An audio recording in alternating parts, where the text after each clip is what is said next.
Hello, everyone. I am super excited to be hosting this webinar with iSprings. It's inside the Experts Toolbox, top solutions for high impact e-learning design. I'm Holly Owens. I'm going to be your moderator. And I have the honor of having two fabulous people in the room with me as well. So I am going to go ahead and actually share my screen. And then I'm going to have my two colleagues introduce themselves. So we're really excited to present to you today. And this is going to be a fun filled conversation. All right, I already talked about the recording. I'm Holly. I'll talk about myself a little bit later, but I want to bring Tom up to the forefront. So Tom, welcome. Tell us a little bit about you. I see that you're the Chief Learning Geek at Evolve Learning and Development.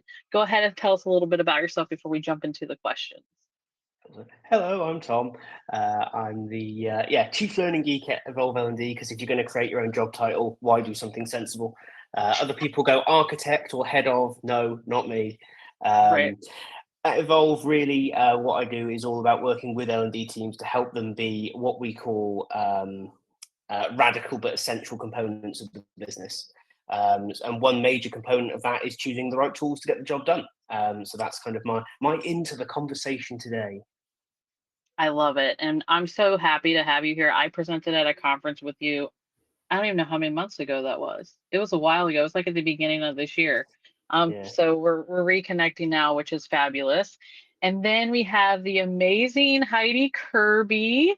So Heidi, welcome on in and tell us about you. Hi, yes. I'm Dr. Heidi Kirby, and I'm a learning and development consultant at Useful Stuff.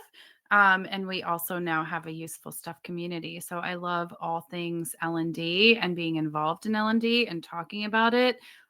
Like both of you on this call today, we talk about it when we are working and when we're not working. And my whole thing is just to be as useful as possible and to help people learn and work better.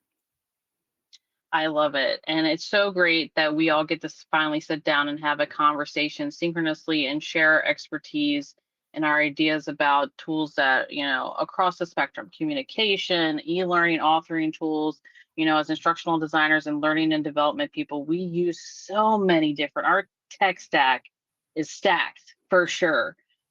So we're going to dive right into it. I do encourage people, if you have questions and you want to submit those, you can type those in the chat. We will do our best. And, as I kind of moderate this session, I will do my best to get those answered. And we'll also have time at the end for questions. There's going to be a lot shared here. So just, be patient with us. We might put some links and things in the chat. But rest assured, again, it's being recorded and everything will be shared with you following the presentation. So sit back, relax, and enjoy the show. All right, so let's talk about it. So the first thing that I had on the agenda that I want to talk about in terms of learning and development and the different things that we do is these written and communication tools. When we start in our roles, like these are essential things that we have to be able to do. We have to be able to write, we have to be able to communicate with our colleagues. So what I want to ask, and I'm going to start with Heidi, is like, what are your favorite communication tools to use like on your internal team, or like if you're working by yourself, or maybe you're working with a client? So what are some of your favorite ones that you go after? Yeah. So as far as like things for grammar and spelling and things like that, I don't use any of that because before I landed in L&D, I was a college English professor. So I am like overly confident at my grammar and punctuation, and I will fight for the Oxford comma all day long. Now, that said, I will draft things. And one of the things I've always hated doing as long as I've written, as long as I've been a writer, is like intros and conclusions, right? So one of the things that I've started employing is Chat GPT, right? Because it's a good tool. I don't have it draft anything initially for me because it's pretty terrible at that. And I prefer my own writing style, quite frankly. But it's very good at, once you have something written, giving you feedback on it, right? So letting you know things that you can expand on, right? That's something I ask usually is like, how can I expand on this? How can I make it clearer? How can I make it more concise? Because I have coming from an academic background, sometimes we add fluff to add fluff, right? When we write Oh that my way, gosh, all the it's just jargon. a habit and it's Yes. very hard to break when you get into the real world. So oftentimes I'm asking for help making it more concise and making it clearer, or like tying ideas together. It's very good at that too, like looking for a theme.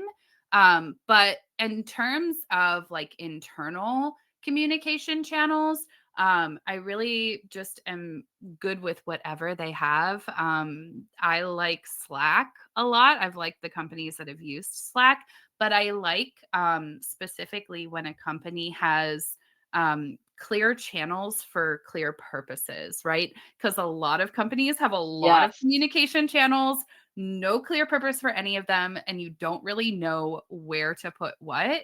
So I like when there's a clear, like Slack is for non-serious conversations. Email is for more serious questions if it involves more than one part. Like where there's rules and organization around the communication. Yeah, so the effectiveness around some of these tools is really about setting the expectations of how they're going to be used. Like the Correct. tool itself doesn't operate what you do. It's like how your routines and things. Tom, I want to go to you now. What are some of your favorite tools to use like when you're writing and you're communicating? I mean, I could sit here and like I talk and I jumble my words a lot. So like what Heidi was saying, Chat GPT really helps me too. But Tom, what about you? What's your favorite?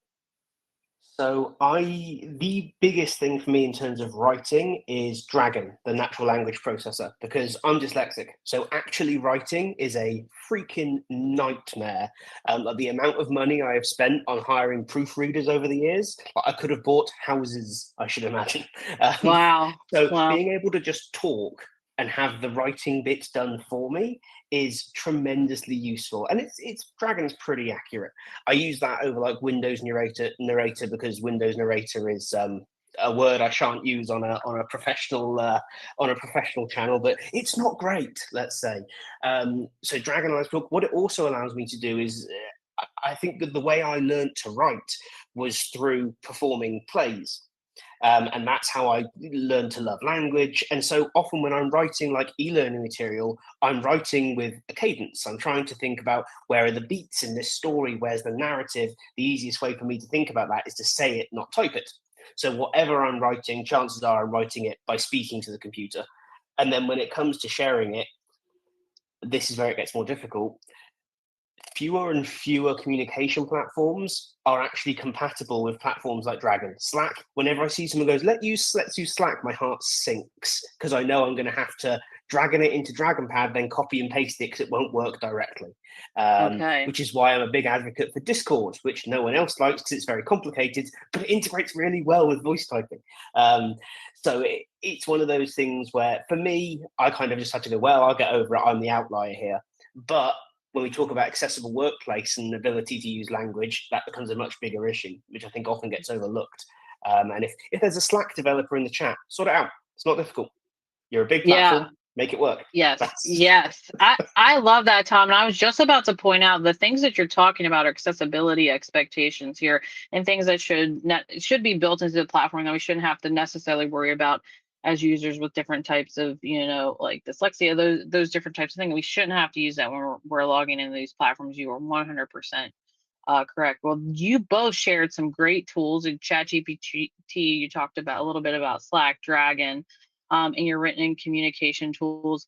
And one of the things that I wanted to ask is just listening to you talk about that is, what do you think are the most effective ways to communicate? And you've both probably been on large and smaller teams to communicate across those teams. I find that going into different companies, depending upon how big they are, how small they are, like everybody does it differently. So maybe I'll go back to you, Tom.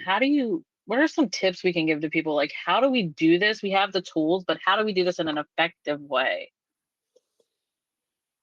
I'm going to be really boring now and say rules, clearly documented rules and standards and how you communicate. And that doesn't necessarily have to be like Slack channels. I'm going to use Slack as an example because it's the most common. You should have designated Slack channels. But for instance, have codes that everyone knows what they mean. So if something starts with an FYI, does that mean you all need to do this? Or does that just mean, hey, this is information, but please feel free to ignore it?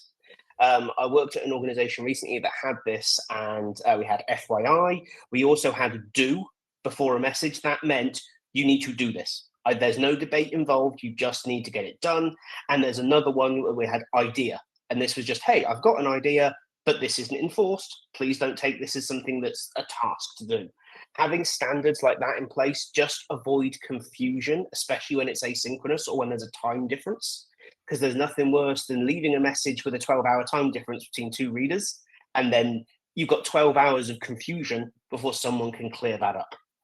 You just remind me, we neglected to mention where we're all sitting right now. So speaking of time zones, Tom, where are you sitting right now? So I'm in not really very sunny, but Edinburgh in Scotland. Very nice. And Heidi? I'm in Cleveland, Ohio, and it's actually sunny here for once. Very nice. I'm sitting in Philadelphia, Pennsylvania right now. So, we're all in different spaces having this and communicating across this platform and talking about tools. So it's amazing. Tom's finishing his day. Heidi and I are kind of just in the middle of our day, which that is an important point to bring up, is how you use those tools. Because I know sometimes Slack has that, like, do you really want to tell everybody across all the different time zones this thing? Are you really sure you want to hit that button? The little guy comes up. Yeah. Hey, what about you? What's a tip, working across different teams about, using these tools and communicating effectively and efficiently? I think that I've seen, for whatever reason, like this push towards asynchronous SME wrangling, for lack of a better term. We're just going to call it SME wrangling. And this very strong push to get SMEs to review things asynchronously. And I'm sure that part of it is because we're a globally distributed workforce in many places now, right? But the tip that I would give is that if you are doing a review with a SME, get on a video call, talk to that person in real time, whatever time zone you really have to negotiate, even if it has to be between multiple people. There's nothing like talking to people like we're talking right now, right? Mm-hmm. Especially because what we run into with SMEs and stakeholders is they have an idea about training that may or may not match what we really do, right? Like everyone, it's not like software development, right? Where some people have just never even seen code, right? They've lived their entire lives. They have no idea. They have no preconceived notion. But with training or education, everyone has a preconceived notion of what they think it is or should be. So if you're working with subject matter experts that are dispersed and you're trying to show them something, not only talk and be with them in real time, but have something to show them, a prototype, a storyboard, a graphic, something like that. Just even think about your normal life, right? Like your personal relationships. A lot of stuff gets lost over text message, right? Like my boyfriend and I have this rule where like we pick up the phone and call each other. If we start getting too confused and the conversation starts getting too muddled, like just call me, because a lot gets lost over text. So if you're trying to get a review through email, through a form, through a survey, throw that out the window and put a meeting on somebody's calendar. The best part is if you do still want to do an asynchronous review, and it can be done that way, you can use that calendar meeting as kind of leverage and say, hey, I'll take this meeting off the calendar if you send this to me before. I love it. Yes, that's great. But Pro tip. extrinsic, yeah, pro tip, extrinsic motivation, get people to, give you that feedback, get the SMEs and the stakeholders involved, and you can take a meeting off the calendar for sure. I mean, Heidi, you hit the nail on the head right there with like the texting, like it definitely gets lost in translation a lot of time. Like your feelings and emotions, just like, kind of if you're doing things with AI, aren't emulated through that necessarily. I mean, I just typed to somebody in all caps, which I didn't mean to do, Christine. I'm very sorry. Exactly. So, I mean, that's just, I did that on purpose for the purpose of this presentation. But really that kind of stuff, you need to clarify that. So the deliverable, the end product, you just have to get on a call. Sometimes it's uncomfortable, but establishing those relationships and communicate effectively, like right off the bat, is going to be helpful to you as an L&D professional, instructional designer, whatever that may be. All right, we could probably talk about this all day, like some of the other ones, but I'm going to move on to a very relatable category, which is task management and productivity. So, as learning and development professionals, we have so many different things we're doing constantly. Tom and I were just talking, and Heidi, we have so many different projects going on at one time. Tell me, Tom, what are some of the tools that you think are most effective in using to kind of be productive, but also manage all your projects and your tasks as a learning and development professional? So the most effective for me personally is sticky notes on my office window, which is the Analog is benefit great. when you're working on your own. This works wonderfully. It is not at all helpful for clients or your team. It should be noted you cannot send them photographs of it. That's not effective. For that reason, I run the business's tasks and productivity stuff through Notion.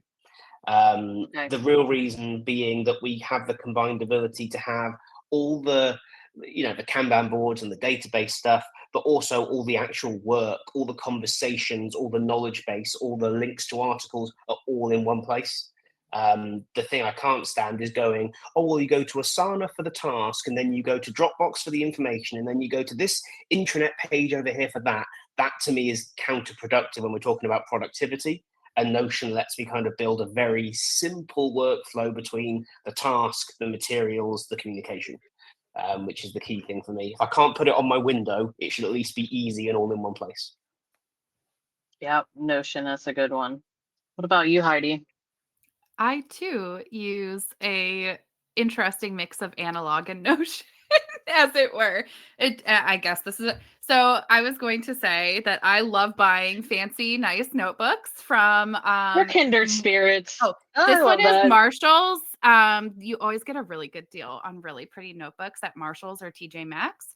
And that's where because I'm freelance, because I run my own business and community and have like a kid who has sports, like that's the best place for kind of like my daily task management where I kind of like funnel everything from all the different areas in, because depending on the client we use, actually the last few clients I've worked with have used some form of whatever the Excel is. So it's either Google Sheets or Microsoft Excel to track all of our projects and things like that. So a little bit more traditional, but I use Notion for useful stuff, for kind of like the high level, what I'm planning, projects and things like that. But like my daily task lists are pretty analog.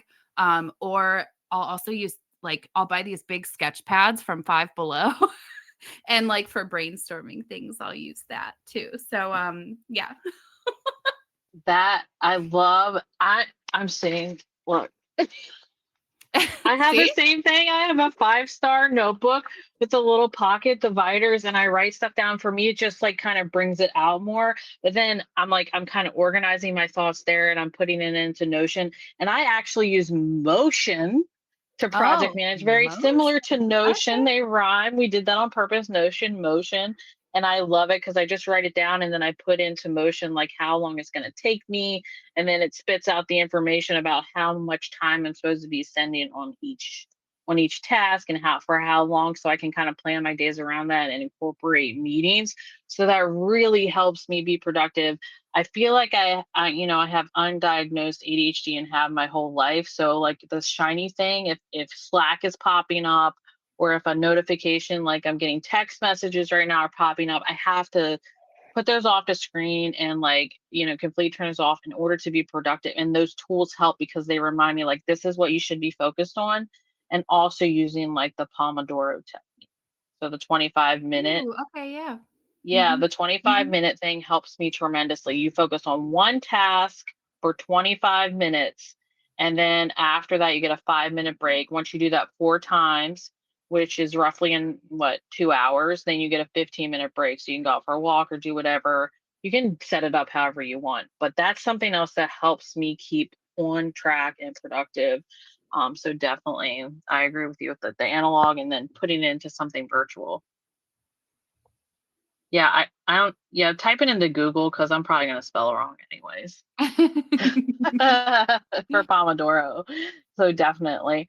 Um, So any other hacks or things that you both can share that help, like with instructional designers or learning and development professionals, that you use in order to be more productive? Because like I said, we have such a vast array of different SMEs and stakeholders that we're working with. What's the one tip, like do this and it's going to increase your productivity? One thing that I do as a freelancer that I think it has helped me a lot is even though I know that it'll shift week to week, I've mapped out like my ideal weekly schedule, right? Because I usually your clients want you to give them an idea of when you're like available during the day. So I'll give like one client this like my morning chunk, one client my afternoon chunk, and then like I map out what an ideal week would be, like where I would be spending time each day. And for me it's really important because I co-parent my son, so I make it specifically so that on the days that I have him I can log off earlier and then work longer days on the days that I don't have him. So Hmm. it really helps because now I can get to like midweek and go, okay, I'm a little bit behind where I normally should be on this job. Like I need to add a few extra hours in for this client this week or whatever. And you're able to kind of have a sense of where you should be. And it really helps you to focus on, okay, well, tomorrow's going to have to be a longer day for this client because I missed something because of a doctor's appointment or whatever. And it allows you to Yeah. kind of create those benchmarks, right? Where you should be kind of throughout the week. Yeah. And it's all balance, right? It's Yeah. about balancing everything, and that's hard. That's difficult. Tom, what about you? What's your tip? I think it would also be calendar related, but it would actually be about guarding your time. So the one thing, this is, I will say this now, it is much easier running your own business versus in-house, but it can be done in-house. You just have to lay down the law and then stand by it. People will adjust. In that your whole working day should not be open for people to book time in. Because there are tasks you need to do every day. So put them in your calendar, block out time, and then create effectively like internal office hours. So if you try and book time with me in my calendar, you'll notice that my calendar is open 11 until 3 each day. Now, I do work outside of those hours. God, I wish that was all I ever worked. But outside of those hours, I don't want people booking calls because I need to actually do work. So if you, by constraining those hours, whether that's to everyone or certain people or whatever it might be, and there are loads of easy tools. I use TidyCal because it's a single purchase, but you could use Calendly. You can use Google Calendar natively, I think now supports some degree of time booking and controlling what hours are technically available. It's really important. It's awkward as heck the first time you try and introduce it because everyone's like, well, what makes you so special? And your response can be, I'm a productive employee. Why aren't you? If you would like to be as combative as me, you may want to come up with a more workplace appropriate way of saying that. But once you get people on board, everyone will agree that it makes them more productive. So have that first awkward conversation about it and you'll find it catches on really quick. Yeah, it's definitely a cultural shift for a lot of people. I put focus time on my calendar. Google has that built in, or Yes. nobody can put meetings on your calendar. And it's like all day. Some days it's like 8 meetings a day. Like after 8 meetings a day, mentally, like I'm not ready to jump into a project. Like I'm not fully aware or awake enough to like start that next project. So I agree with you, Tom. That's a great tip, and having that focus time and protecting your calendar. Also, too, like there's different things. Like people are eating lunch at their desk a lot more often. Like you need to break away from the computer just a step away. So that's a great tip into blocking off that time for sure. All right, let's jump into. All right, so these are all kind of very related, but sort of not, depending upon how you look at it. So we did talk a little bit about project management stuff. So what are some of the tools that you like for using? Like if you have, oh my gosh, I don't even know. One time I maybe had 8 or 9 projects going on at one time. What are some of the ways, what are some of the tools that you both like? And Heidi, I'll start with you, that you use to project manage and maybe do some of that automation in terms of like figuring out like where things need to go and how long you need to spend on it. Yeah, that's a really good question because I've used so many different things over the years. But I'm gonna tell a tale here. So once upon a time when I was working at NASA, there was this process where we literally were required by law to go in and at least look at, like, we had to at least open every course every year to make sure that the SOPs and the different things that it was referencing were up to date, right? It was a legal mandate. And the process used to be, before I got there, that they would send an email. There were about 6 or 7 subject matter experts that owned like 10 to 20 courses each, right? Roughly. And they would get an email that would say, hey, look at this course. Tell me if anything needs to change.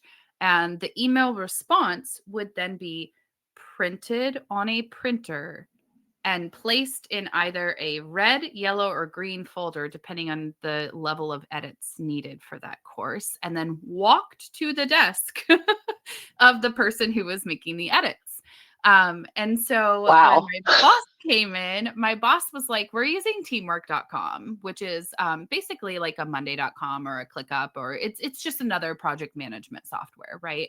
And so when we started using Teamwork, we were able to not only track that project, but also tag those 6 or 7 subject matter experts so that they could see which course they had to review. But then they were also getting email notifications. So if they didn't give it back on time, I didn't have to do anything. I didn't have to email them and be like, per my last email, do you have any updates? You don't have to send like the hey, hi, it's me again, because they're just getting those automated now. And it's like the big red pass due, and I don't have to do anything. And they're like, oh, I'm sorry this is late, but here it is. And like, and it just was a very easy way to take that process and make it so much easier for everyone involved. Everyone.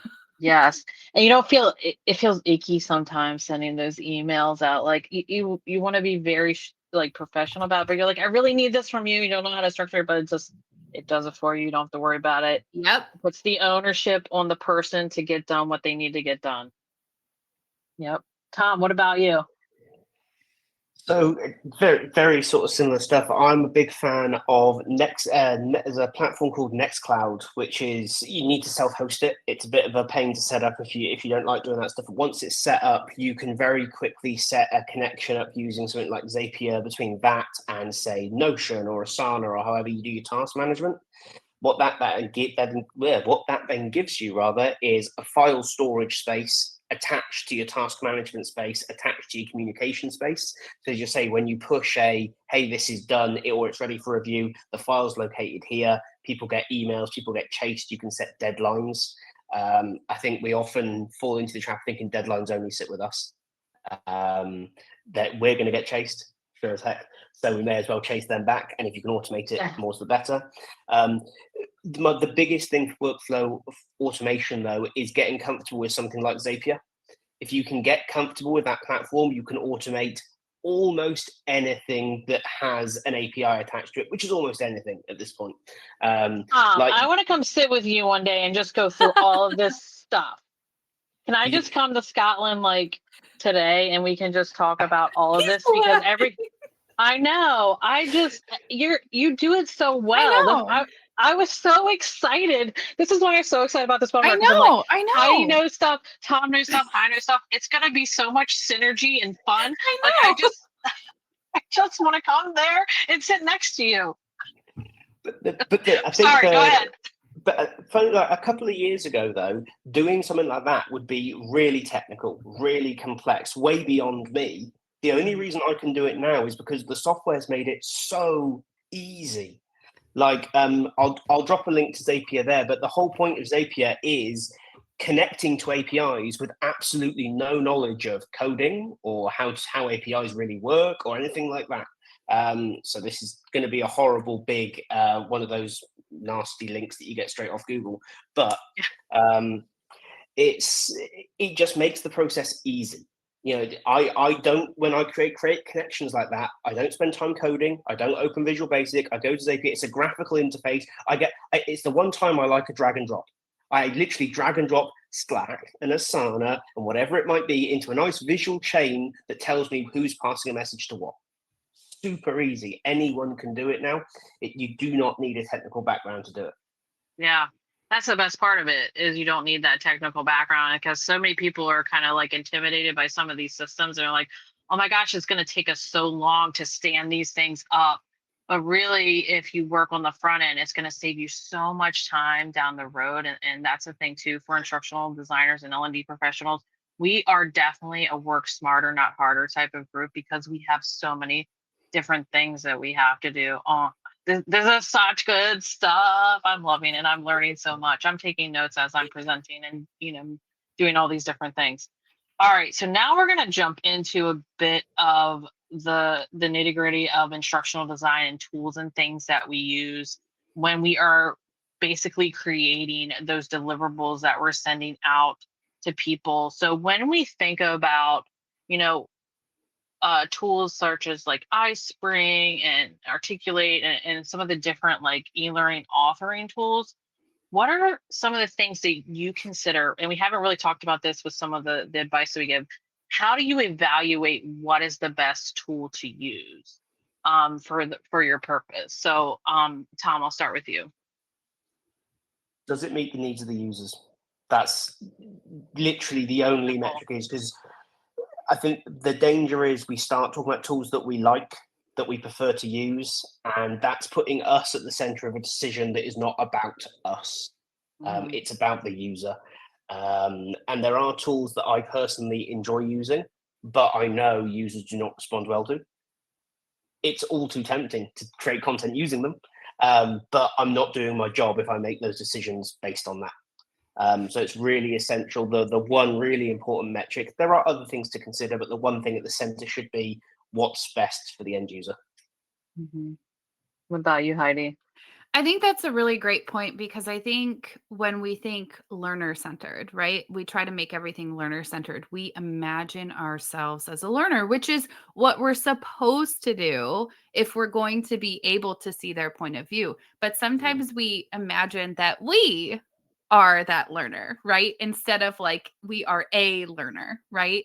And so, like Tom said, we tend to use the things that we like to use, or that we are confident using, even, right? Like something, oh, I know I can use this and I'm good at it, and I've been using it for 25 years, and not realizing that, oh my gosh, those videos of the hands with the pen drawing things, like that was popular 20 years ago. No one's using those anymore, right? Like, that's right? Like, You're so cool, Heidi. Oh my gosh. Like, I think we have to focus on what the end user it needs, but also like what deliverables are we able to offer? Like, what does our company provide? What means of communication, what means of information sharing can we use and can we leverage to create deliverables in a way that doesn't impact and end up with time off the floor? Like, we shouldn't be pulling people off their work into the LMS for every single little thing, right? That's ineffective. It's not useful. It's not engaging. So really looking at what are the different delivery options that we have. Do we do webinars? Do we do live training? Do we do in-person training? Do we do videos? Like, what do we as an L&D team provide and offer? And then what tools do we need to do that? Yeah, I agree with you.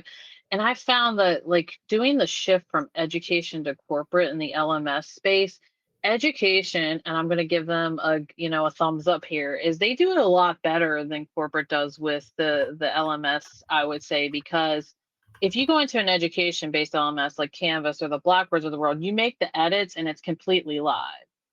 But in the corporate space, there's a little bit more of a challenge with that around scorm files and different things. And I can say one thing and definitely give iSpring props for this. If you design an iSpring and you have their LMS stuff, you click it, it's live. It's just like it's right there. And that's one of the reasons that I do love iSpring so much, and it's so easy, like in native and PowerPoint, is putting it right there, because I feel like a whole lot of mess could happen into having to download the scorm file, and then you got to go back and something's not reading in the reporting and stuff like that. It's just it's just too much. So it has to be something like Tom is saying that is good for the users, but also for us. Like it can't be multiple steps that are taking hours of our time or even like a few minutes of our time. Maybe something really quick and manageable for sure. Yeah, I think also budget. Obviously, we didn't mention budget yet, but that's Oh really, yeah. really Who cares important, about right? money? Yeah. Right. Because whatever other like I always encourage people to first look at what the marketing team is using for content creation and if there's any space for you to use the same tools because like for instance I was working on a team where one of my team members didn't want to use Canva. She wanted to use InDesign because she was more familiar with it and felt like she could Ah. do more, which is like never the way, right? But she was from a graphic design background. That's why I Sure. hired her, right? Like I needed someone with that strong background. So I reached out to the marketing department. They literally had an extra seat and just gave it to her. It didn't affect the budget of my team at all. So when we can share like that, oftentimes we can also share budget. And one of the downsides of authoring tools, especially some of the authoring tools in this space, is that they are so cost prohibitive and we are the only team using them. So one of the things I really like about iSpring is that they have a pricing tier for freelancers. Look for that with your tools. Like as if you're an individual, if you're a freelancer, if you are working by yourself as a consultant, that is massive, right? Because you are shouldering that budget yourself. And a lot of times the clients expect you to come ready with the tools, right?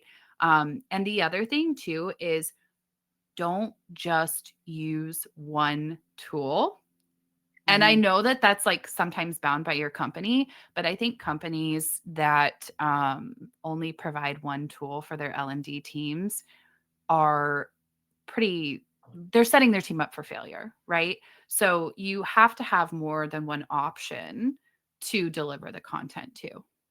Yeah. I agree with you. What do you think, Tom? I was just sitting in the chat, and there's a couple of things in there. I think Yeah. one of the ones is, how do I get away from Storyline? Don't get too obsessed with getting away from or to anything. Again, go back and ask sort of why is it you want to get away from Storyline? Because if the business has got it, if everything in the business is based on it, yes, they will need a really good reason to switch, because that means reauthoring all their existing content. And that's a calamitously large amount of work, or you're asking them to pay for two tools rather than one. That's just bad business decision making at that point. So you've really got to think about why you want to change tools, because you can argue some tools can do some things that others can't, absolutely, but being an effective instructional designer sometimes is about adapting to what tools you have available. Because I'm kind of lucky again to be external, so I've got access to Storyline, Chameleon, Adapt, Evolve, all these things sat there ready to go for when they're needed. But some organizations, even with all of that, they'll go, hey, our entire course stack is built in Captivate, let's say. And I'll go, okay, so do you want to change? No. Cool, let's work in Captivate. Let's see what we can do within the confines of that, of your tech stack. The worst thing you can do is start introducing excessive numbers of tools. That's how we get labeled the wasteful department, right? I think what Heidi was saying is exactly right. There is probably more stuff in the business than you think already you can make use of. So whenever you can do that, that's kind of the way to go. You think about Genially being mentioned in the chat. Genially was not an e-learning authoring platform at conception. It's kind of become that, but it was a graphic design and slides thing not long ago. I remember when it first came out, there was no scorm, there was no Lex API, things we generally consider to be really important. Turns out they're not that important if you can actually design something effective in it. So I would just say, be a little bit careful with that. I want to get away from in businesses, because it can seem like you're just pushing a personal agenda rather than actually trying to make a good business decision. And that's more important than ever right now. And definitely come back into the basis of what you're saying is it good for the user? The accessibility portion of that, one of the things I noticed when I first started using iSpring is it has like these little pop-ups that it notifies you if things aren't accessible. In some other e-learning authoring tools, it does not have that. And I think that's really, especially with WCAG 2.1 coming down in the United States in 2026, where things are going to have to be accessible, like the government's going to intervene. You need to make sure we should already be doing these things. So making sure that we have these tools that are already helping us with this, we don't have to think about it. It's just there, and it's for us to use, but also the end user is getting exactly what they need. So yeah, definitely that's a common theme throughout this. Whatever's good for the end user, whether that be ourselves, the SMEs, or the stakeholders, or the learners, that's important. And I put a link in for the demo if you wanted something for iSpring, the LMS, and also now if you want to try iSpring for free for 14 days, because they have a 14-day free trial that you can try. And it's very useful. You can go in, you can see exactly what it all does, and I've done previous presentations about iSpring, so go check those out. Anything else as far as like, how are there any specific like what am I trying to ask here? For efficiency purposes, like in instructional design, I think it's really important. Like I'll say this, at Amazon, we were shifting LMSs so much. Like, is there anything to be said about sticking with something for a long time, or like, why should you shift something? Like Tom, you're saying don't move away from it, but like certain people, they're like, oh, this is the brand new thing, and this does this, and it's gonna fulfill this need for us. So how do you kind of navigate that stuff? One thing I kind of really advocate is your tech stack should be under constant review. You should be constantly asking the question, first of all, know what's in your tech stack, as in all of it, right the way from how do we look at emails through to how do we deliver SCORM and get reporting. Know what's in there, and then every month, week, whatever, however often you can, ask the questions, is it effective? Is it efficient? As soon as one of those answers is no, it's time to change something. But if both those answers are yes, then the follow-up question is, so why would we change something? Just because something new and shiny has come out, it might be amazing, doesn't mean you need it. Right. So but I need a new iMac. It's It's so pretty. They come in different colors right now. I really want a pretty, that's the kind of way that the industry kind of markets to individuals in sort of this e-learning authoring realm. Is like, we're incorporating AI, or we're incorporating this, but us as experts in learning development, we know what the core things that we really need. And honestly, if you are not talking to your instructional designers or the people who are doing this work about what should be in your tech stack, you're making a huge mistake. You're making a huge mistake, because you're going to pick something, you're going to deploy it, and it's not going to work for what you need to. You need to talk to them. You need to talk to us. It's basically what I'm saying. All right, I know we could spend a lot of time on the LMS and course authoring tools, but I want to, shift gears a little bit so we have time to talk about all the different things. So when it comes to instructional designers, and I saw somebody in the chat was talking about this, like instructional designers are becoming more like graphic designers. We do all the things, and we need the graphics, we need to market, we need to be the therapist for the SMEs and the stakeholders and keep them moving and motivated. We got to do all this stuff. So when it comes to those types of tools, like Heidi, what are some of your favorite like quick graphic design tools that you use in getting stuff out there, quality, and not sacrificing that and taking that into consideration? Yeah, so graphic design is probably the weakest point that I have in L&D, right? Like, it's probably the thing that I am the least confident in. And it's always been that way. Like, I can look at something and be like, ooh, that's really cool looking, but my ability to recreate is subpar. So for that purpose, I like to use the everyone's graphic design tool, and that's Canva, right? Literally anyone can use Canva. I use it. I am now like the invitation person in my family because I use it so much. Like, if we need baby shower or You're the wedding shower admin invitations, yes, I'm the one who has to create them now. That's how good I've gotten at ripping templates and making them my own, right? Because that's the thing about Canva, is it has so many templates that you can alter and make it your own. Like, it's such a good thing for like branding and creating something quickly. And it's like there's so many, like, it's connected to Unsplash, so you have access to all these free images and free elements that you can add and build together. But I also really like TechSmith products as well, so Camtasia and Snagit. Like, I have largely ditched authoring tools in my practice. Like I actively try not to use authoring tools because they tend to slow me down. I like for the learning experiences that I create, if they're supposed to be a course, for them to either look video based, kind of like what you'd see on YouTube, or web based, like what you'd find on a blog. So when I create content for like a course, I prefer to do it like text based with images and videos where it makes sense. So it looks like you're viewing a web page rather than that like very slide based e-learning, right? So Canva, Camtasia, and Snagit are must haves for that type of thing, because then I can just take the text, build it out, run it through Chat GPT, get it looking real nice and clean and concise, and then add in the graphics where it makes sense, add in the videos where it makes sense. And now it's a fully functioning multimedia experience. Yeah.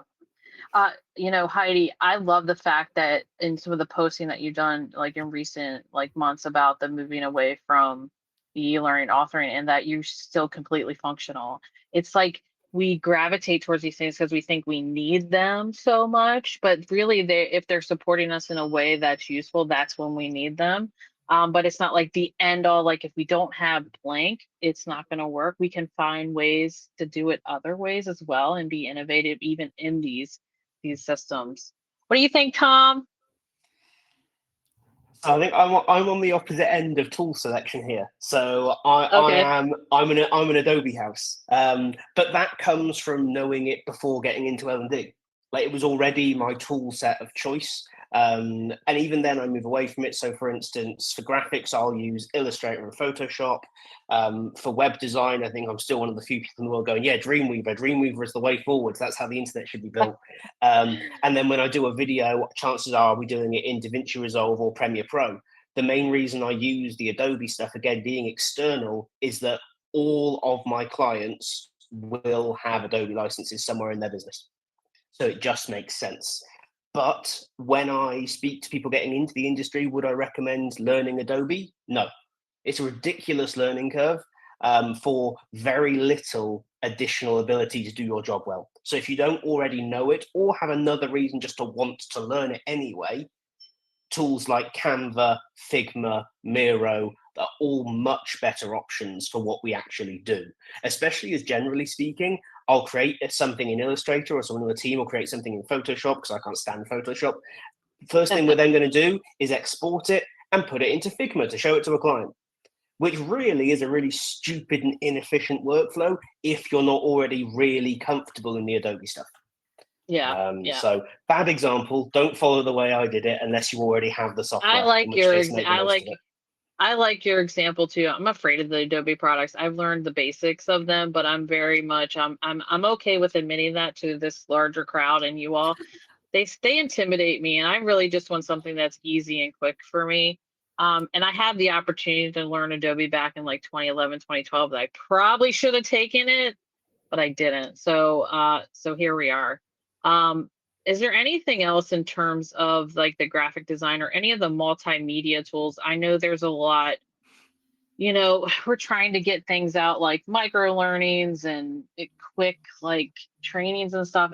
Are there any tools or things or advice that you have for people? What are they going to use? We're kind of aligning with what's happening in our culture, like the TikToks and stuff like that. Either one of you pop in. Yeah, I mean, I always try to look at how people are learning in real life, or how I'm learning in real life, right? Like what is the last thing that I learned how to do here around the house, right? Like I'm not taking an e-learning to learn how to switch around my doorknob so that it opens the right way. You know what I mean? I'm watching a YouTube short for that, right? Right. So how can we kind of emulate how we learn in real life in the workplace? And then what are some of the tools to do so? So if there's a like if you need to show someone your screen really quickly and just give them a quick explanation, Loom is a really great tool for that.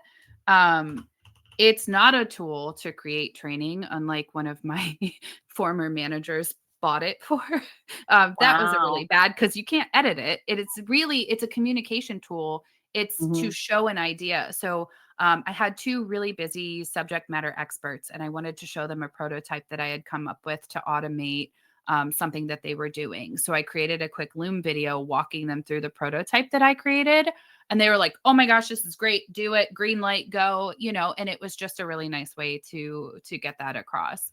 I think somebody in the chat asked about software simulation. I tend to not create software simulations whenever I can. I either do walkthrough videos and ask someone to follow along, or I look for a sandbox, because a lot of the products and tools that we use nowadays have some kind of sandbox because they have to, for testing, for frequency of updates, things like that.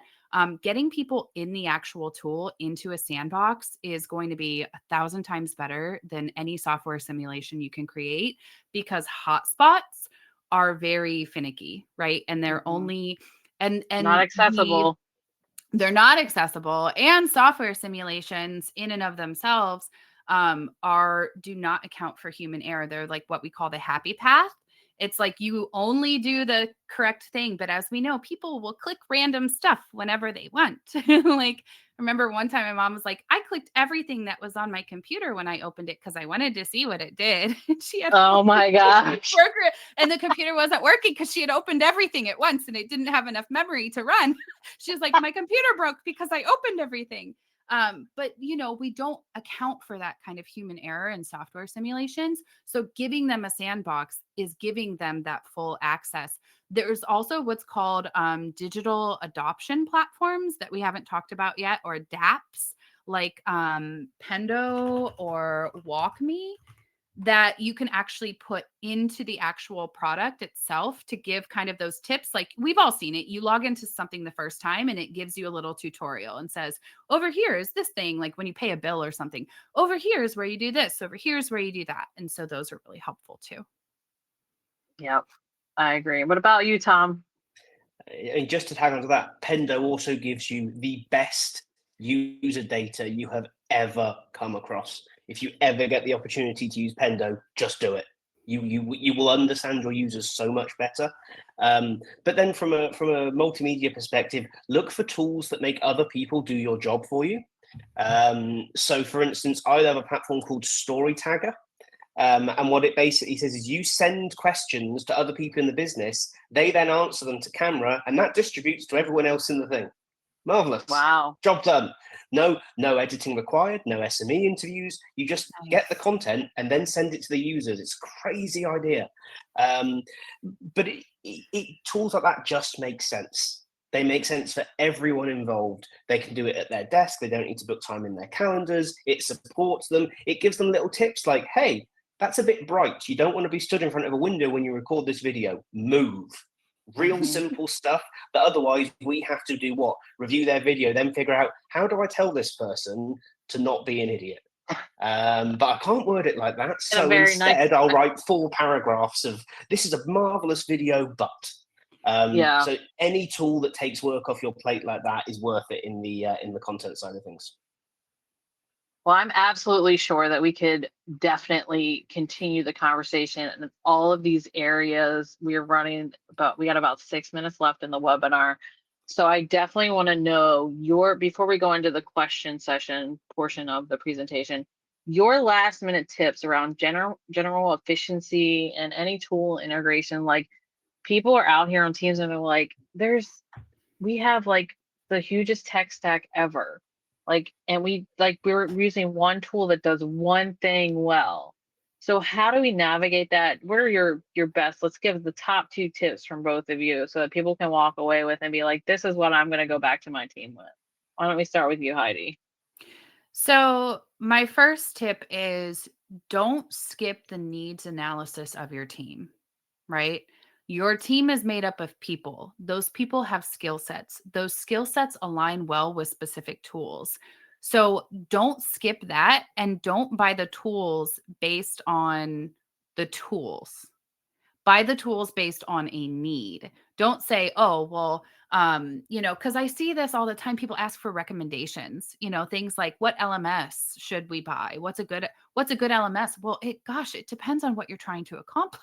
Mhm. There are LMSs for every single different type of thing that you're trying to do. There are tools for everything you're trying to do. So don't try to fit the job to the tool. Fit the tool to the job. And it's, it's very, and have a stack. That's the like, have more than one option. Like, my partner works in the trades. They don't just give him a hammer to do his job. Like, how is he supposed to snake a drain with a hammer? Right? Like, that's not a thing. So just having one tool, like one authoring tool to do all of your work, that's not going to be enough. What about you, Tom? I would say we often think of tech stack just being software. It includes your hardware. That means machines that can actually do the job. If you're doing video editing, you do not need a 6-year-old laptop that can barely run Windows. You need something that can actually work. But more sensibly as well, things like Stream Decks with little macro buttons on them save you so much time if you're regularly using the same authoring platforms or LMSs or systems or whatever it might be. And it might seem like an extravagance, but if you go to your business, actually, that's going to save me 20 minutes a day. Well, that just paid for itself in a week. These things actually make us far more efficient than we might think they do. Yeah, I love it. And I loved everything you both have said. I honestly can't thank you enough for sharing all that you shared. I'm going to stop sharing my screen right now. We're going to spend the last 3 minutes answering as much questions as we can. So we had, let's go to a question about, so either one of you can answer this. What tools do you recommend to help record task achieved, hours worked? And we didn't really talk about this in invoicing. So if you're like a freelancer out there, and Maud put this question in. So I really like Clockify because it's free. It's the one that I use, and what it allows me to do is it allows me to break it down by client. So if you're a freelancer, you can manage multiple clients, which is fantastic for invoicing. You can also put like your rate in there and see like how much money you're going to make. It has a manual timer as well as you can put in, or I'm sorry, it has a timer as well as manual input. So you can like run the clock while you're working if you want, or you can put your time in manually every day, which I do because I forget that I run the clock and then it goes for like 16 hours and then I have to fix it. I'm sorry, I wanted to put it in the chat real quick. Clockify. There we go. But it allows me to break down within the client. You can do by project and then by task. So it has a pretty granular leveling too. That's why I like it. Very nice. Very nice. All right. Here's another question. What advice can you give to those who are transitioning and choosing ID tools? Question we get a lot. So what kind of like advice for people who are transitioning in this field? Like what do they choose? What do they pick? I say use all the free stuff you can before you even pay and invest in anything. Use all the free stuff you possibly can. Yeah, there is no need to spend any money, not a penny, nothing, buy nothing. Yes. There's so much free stuff. If you want an authoring tool, start with Adapt. It's free, it's open source, it's easy to get started with. You will outpace it over time, but start there. All right. Is scorm industry standard for an LMS? In the corporate space, yes. In government, yes. I would say yes. What about you two? Yeah. Unfortunately, yeah. Yes. We'll save the unfortunately for another day. Yes. Okay. Cheryl has a great question. Any suggestions on how to approach management or getting new software to improve the workflow? She works in government and it seems to hit a wall. Listen, I have worked in government before and I'm working in government again as a client. And what I can tell you is first talk to IT about what you already have, because on average, it typically takes between 18 months and 3 years in government to get a new tool approved. And by the time that happens, it's going to be outdated. So my biggest suggestion is to talk to your IT team and find out what tools you already have access to that have already been approved and leverage the heck out of those. Mhm. Awesome. All right, we are right at time. I know we had some more questions in the chat, but everything we're going to share where to find Heidi, where to find Tom, and I do want to give you both at least a minute each to say where you can find you, what you're working on, how people can connect with you. So Tom, where can people find you? LinkedIn's the best place. If you message me, there's a backlog. I'm not very good at keeping on top of my inbox. And if you want sort of more hints and tips, go to the Instructional Design Tips YouTube channel, where you can find lots of videos about general L&D nonsense and the occasional helpful hint. What about you, Heidi? Same thing. LinkedIn is the best place to find me. And on my LinkedIn page, you can find all the other resources and all the other things that I do. So connect with me on LinkedIn. Fantastic. And I just want to plug that Heidi and I will be at DevLearn in a couple of weeks. We'll be at the iSpring booth. I think it was Tom will be there too. Tom will be there. Yes. That is the best news I've heard all day.